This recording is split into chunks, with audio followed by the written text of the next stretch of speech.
Nagsimula silang kumuha ng pagkain. Panaka-naka ang kwentuhan tungkol sa mga bagay-bagay na nangyari habang hindi sila nakikita. Napagkwentuhan din nila ang krisis sa kumpanya ni Renz at dinadamayan siya ni Althea. Hindi na tumagal pa masyado doon ang kanilang topic dahil ayaw nilang madamay na ma-stress. Panay ang sulyap ni Britney kay Kenji. Sinesa-nesa na sabihin na ang tungkol sa kanilang kasal na wala pa ring may alam sa kanila para naman mapalitan ng vibe ng kanilang hapag na para bang ang lungkot dahil kulang sila ngayon doon.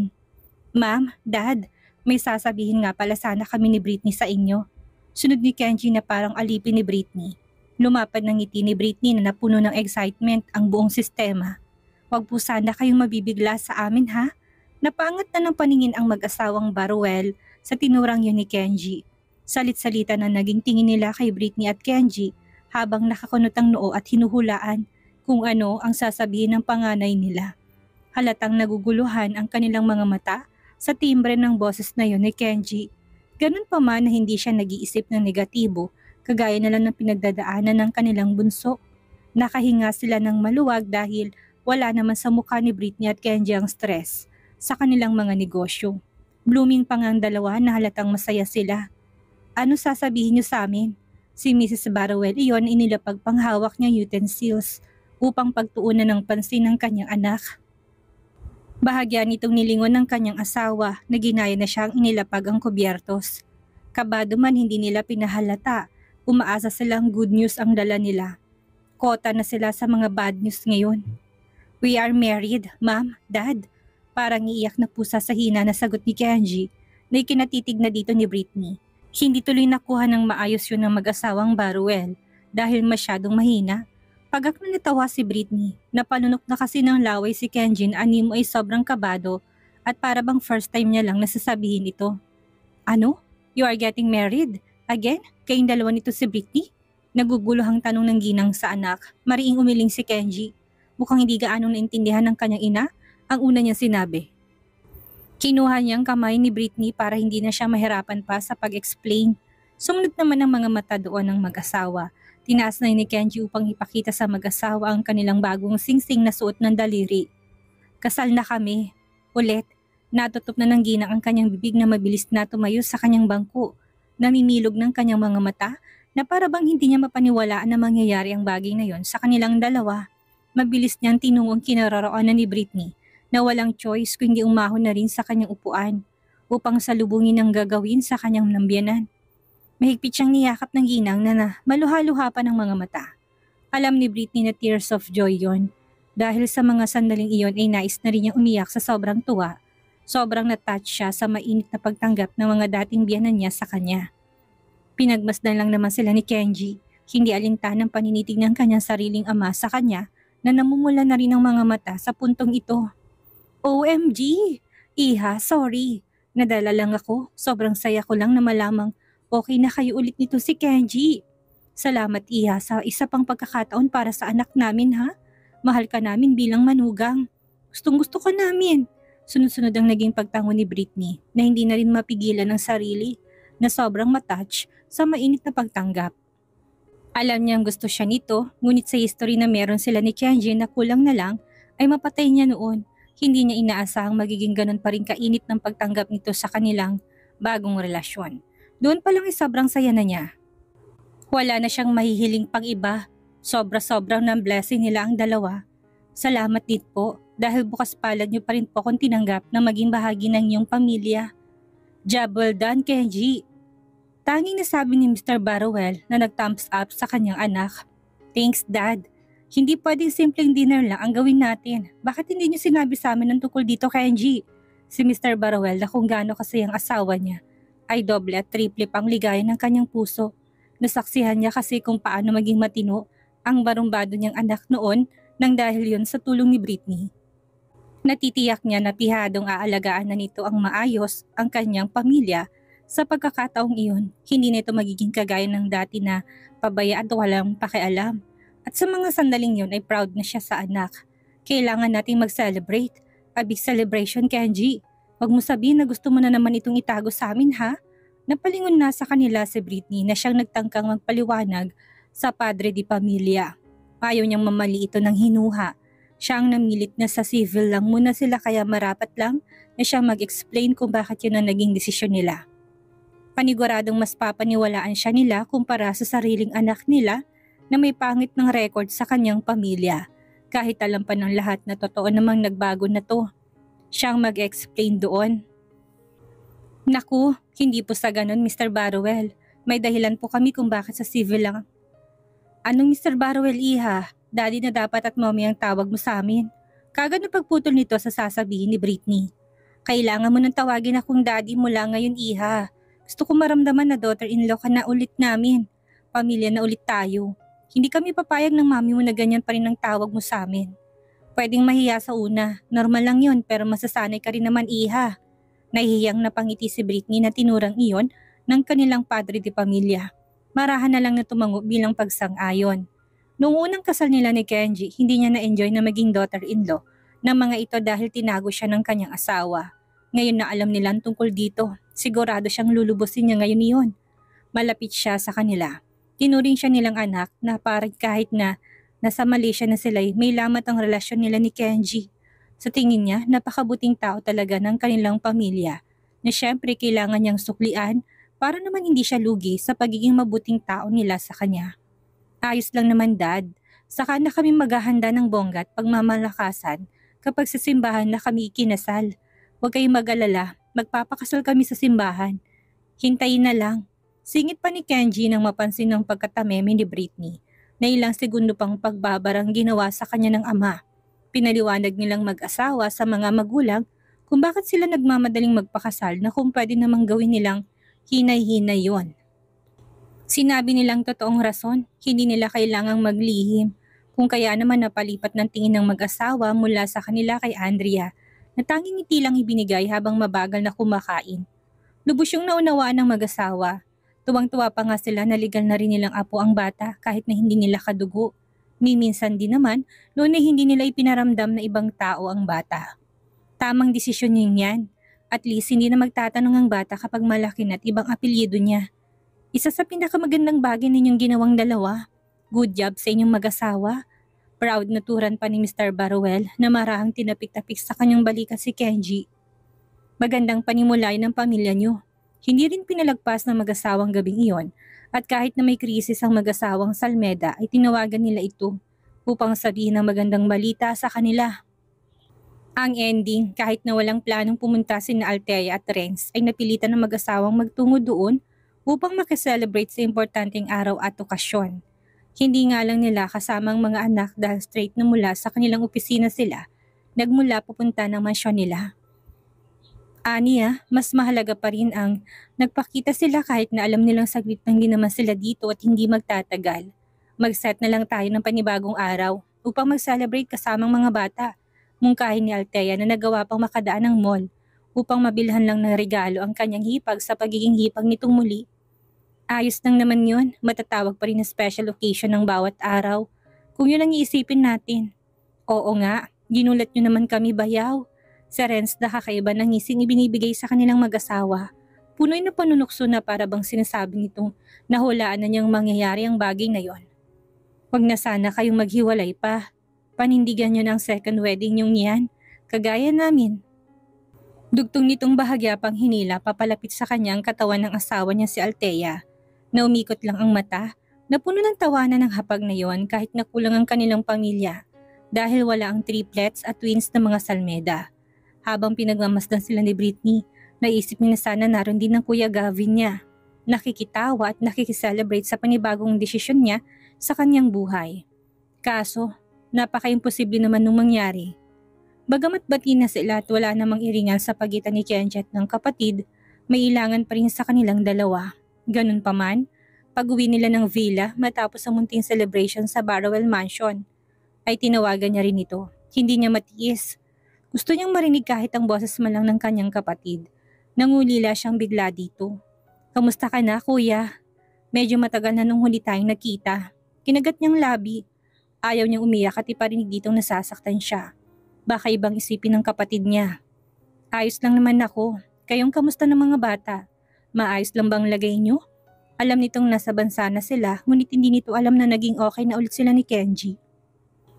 Ang tanging nabanggit niya dito ay gusto na niya ditong manirahan sa bansa. Hindi naman na ito natanong pa ng mga dahilan niya dati. Ayos lang din naman, pwede ba katang mamit? May gallery na ako, may studio na rin dito. Pasyal ka naman, miss ka na ng mga pamangkin mong si Andrea at Noah. Dami niya sa mga anak para naman makaisip ng kapatid niya. Agad namang pumayag si Gavin sa kagustuhan ng kapatid. Total miss na rin niya ito at ng kanyang mga pamangkin. Ang bunga kala niya si Britney lang at ang mga batang makipagkita sa kanya. Ngunit nagulat siya nang matanaw niyang kasama niya si Kenji at wala ng pamangkin niya. Hindi na sana siya tutuloy ngunit huli na. Nakita na siya ni Britney kung kaya naman mabilis itong nahabol ang pag-alis niya upang pigilan ng mang-Indian. Saan ka pupunta? Hindi na siya kagaya ng dati kuya. Lambing ni Britney na pilit pinabango ang pangalan ng asawa. Napilitan si Gavin na pakiharap dahil nagawa na siyang mahina ni Britney patungo ng lamesa. Nasaan mga bata? Nagawa niya pang itanong nang hindi makitang mga to. Nasa banyo, naghuhugas ng kanilang mga kamay. Ngiti ni Britney. Ang akala ni Gavin wala sila dito. Kaya halika na, family day natin ang araw na to. Excited na nga silang makita ka. Sayang din naman kung hindi mo mabibigay sa kanila yung gift na dala mo. Sulyapan ni Britney sa dalawang magkahiwalay na paper bags nitong bitbit doon. Talagang ang mga bata lang ang may gift ha? Nasaan ang para sa akin? Wala. Ayos na ako sa yakap lang kuya. Natatawang pinagbigyan siya ni Gavin na nagawa ng kalamayan ng kanyang sarili. Nung una ay naging awkward ang palitan ng tingin niya na Kenji at Gavin. Ngunit kalaunan ay unti-unti na silang naging kalmado at komportable sa bawat isa. Idagdag pang pagdating ng maingay ng mga bata. Nang makita si Gavin ay nagunahan na silang tumakbo. Papalapit upang yumakap lang ng mahigpit sa kapatid ng kanilang ina. Tito Gavin! Nakangiting pinagmasdan ni Britney at Kenji ang mga batang yakapin ng lalaki at halikan ng napakarami. Salamat po sa gift, duwit pa nasabi ng dalawang bata na kumandong na kaagad kay Gavin. You're welcome. Nagawa pang maging palagay sa isa't isa ni na Kenji at Gavin nang dahil doon habang normal na nag-uusap. Hindi yun tungkol sa nakaraan nilang alitan kundi tungkol yun sa mga buhay-buhay nila nang nakaraang mga taon. Bagay ni kinatawa doon ni Britney dahil nakita niyang tuloy-tuloy na talagang pagbabago ni Kenji nakita niya. Ganon din ang kanyang kuya, wala nang nagliliyab nitong puot para sa kanyang asawa na mababanaag sa mga mata. Sinabi na rin nila tungkol sa naging kasal nila. Wala namang naging reaksyon doon si Kenji na nakikinita na niya noon pa na mangyayari kahit na nagkaroon ng ibang kasintahan ng kanyang kapatid. Batid niyang babalik at babalik si Britney sa dating asawa.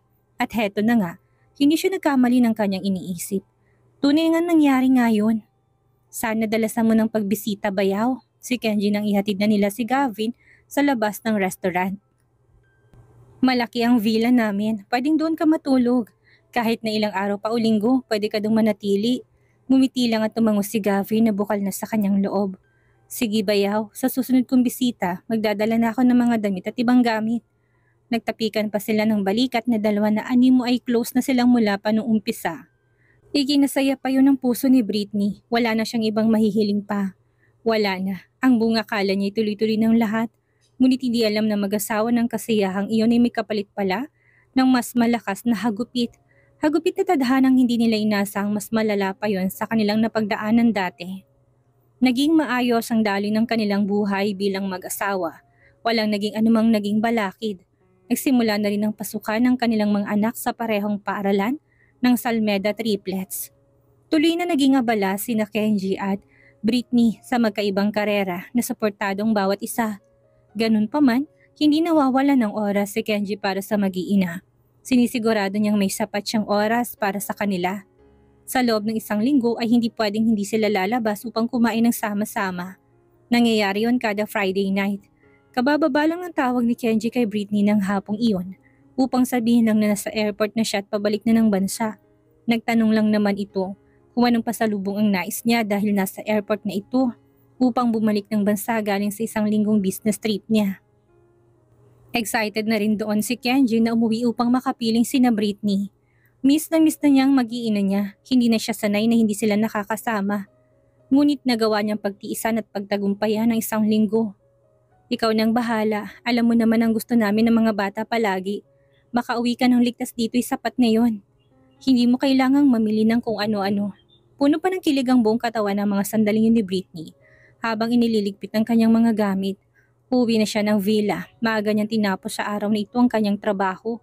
Plano niya kasing kumain ng dinner sa labas kasamang mga anak na nakasanayan ng kanilang pamilya. Pinatunayan ni Kenji na totoong nagbago na siya. Magmula nang maging mag-asawa sila. Ni minsan ay hindi pa siya nito binibigyan ng anumang problema, sakit ng ulo o anumang sama ng loob. Halatang bumabawi ito sa kanilang mag-iina kagaya ng pinangako niya. Bumabawi sa mga taong nasayang ng walang silbi. Minusog siya nito ng nag-uumapaw nitong pagmamahal at pagpapahalaga sa kanilang binubuong pamilya. "Hello, Mamang Elsa. Nasaan na kayo? Pauwi na ba kayo?" Sagot niya sa tawag ng babae na makita yun sa screen ng cellphone.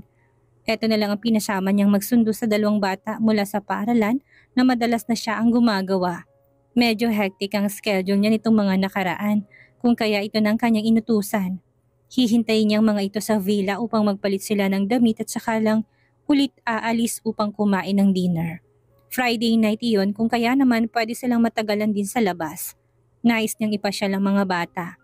Parang binuhusan ng malamig na tubig ang buong katawan ni Britney nang marinig ang iyak nito. "Manang Elsa, what's wrong? Bakit ka umiiyak? May nangyari ba?" Kinakabahan na niyang kalmadong tanong pa rin. Baka matakot ang matanda at hindi sabihin sa kanyang mga nangyari. "Madam Britney," patuloy nitong iyak na para bang nag-aalangan kung magsasalita pa. "Bakit ho kayo umiiyak? Sabihin niyo sa akin, may nangyari ba sa mga bata?" Umahon ng kaba sa puso ni Britney. Napuno ng kung ano-anong negatibong pangyayaring utak niya nang dahil sa malakas na pagkatungal nito ng iyak sa kabilang linya. Hindi niya alam kung anong nangyari pero on point ng kanyang pagpapanik. Hindi niya na yun mapigilan, wala pa man. Natatakot siya na baka hindi niya magawang kayanin ang balitang kanyang malalaman. Kaya naman ilang segundo pang pinalipas niya bago muling nagtanong dito sa mas malakas na boses. Ipinakita niyang galit na siya kung kaya nagsalita na ito at napilitang sabihin kung anong tunay na nangyari sa isa niyang kanyang mga anak. "Si Andrea po, nawawala. Kanina pa namin siya hinahanap. May nakapagsabi na may mga lalaki raw na kumuha. Mukha pong nakidnap si Andrea, Madam Britney. Ano pong gagawin natin? Paano siya makukuha? Ano?" Halos sumayaw ng katawan ni Britney sa nalaman niyang balita. Kung hindi lang nakahawak sa likod ng upuan ay paniguradong humandusay na siya sa sahig dala labis ng pagkagulat sa nalaman niya. "Baka naman nandyan lang. Hanapin niyo. May CCTV ang school, hindi ba?" Natataranta ng saad niya. Hindi na rin niya alam kung anong uunahing gagawin. "Sabihin mo sa guard na titingnan, pupunta ako dyan." Direktang saad ni Britney na basta na lang ipinasok sa loob ng bag ang mga gamit niya at lumabas na ng gallery. Kulang na lang ipaliparin ni Britney ang kanyang sasakyan. Panay ang bagsak ng kanyang mga luha. Hindi niya alam ang gagawin ko sakaling hindi nila mahanap si Andrea o kung totoong may kumuha man dito. Gusto na niyang mag-breakdown, ngunit hindi niya pwedeng gawin iyon at baka siya naman ang may mangyaring masama. Ani pa ni Manang Elsa ay naroon naman daw si Noah. Iyak nang malamang hindi niya mahanap ang kapatid nila. Hindi niya napigilan ni Britney ang kanyang sarili at tinawagan na niya si Althea dahil hindi na niya kakayanin yung mag-isa. Pinaalam niya ang nangyaring iyon kay Manang Elsa na napanood daw nila sa CCTV ang ginawang pagdukot kay Andrea. Doon palang ibasag na basag ng puso ni Britney. Inaalala na magiging reaksyon ng asawang si Kenji dahil mas napalapit na sa kanyang bata. Paniguradong hindi ito papayag na hindi mabawi ang anak nila. "Pupunta na kami ni Renz sa school. Kumalma ka lang ha. Nasaan ka ba?" "I am driving." "Althea," kagat ni Britney ng labi habang panay ang bagsak ng kanyang mga luha. "Okay, just calm down. Makikita rin natin si Andrea. Mahanap natin siya. Naririnig mo, Britney?" Habang paulit-ulit na tumatango ay dumaan sa kanyang imahinasyon noong sanggol pa lang si Andrea at pilit niyang inilaban na buhayin ito sa kabila ng kanyang mga pinagdadaanan noon. Hindi pwede na basta nalang mawawalang bata. Agad na pumasok sa kanyang isipan ang dating employee na si Vanjo at Sabrina. Nanahimik sila. Hindi na niya nakitang anino ni Vanjo after ng araw na yon. Hindi na rin niya nabanggit pa kay Kenji ang tungkol kay Sabrina. Kung nasa company pa rin ba ito ngayon o wala na. Tinawagan na niya si Caroline upang itanong ang bagay na yon. Kinumpirma nitong wala na raw ito sa kumpanya. Bago pa mag-business travel si Kenji, tumibay pa ang paniniwala ni Britney na may kinalaman ng babae. "Bakit mo natanong, Madam Britney?" "Wala, Caroline. Salamat." Sagot niyang hindi pinahalatang may kung anong nangyayari sa mga anak.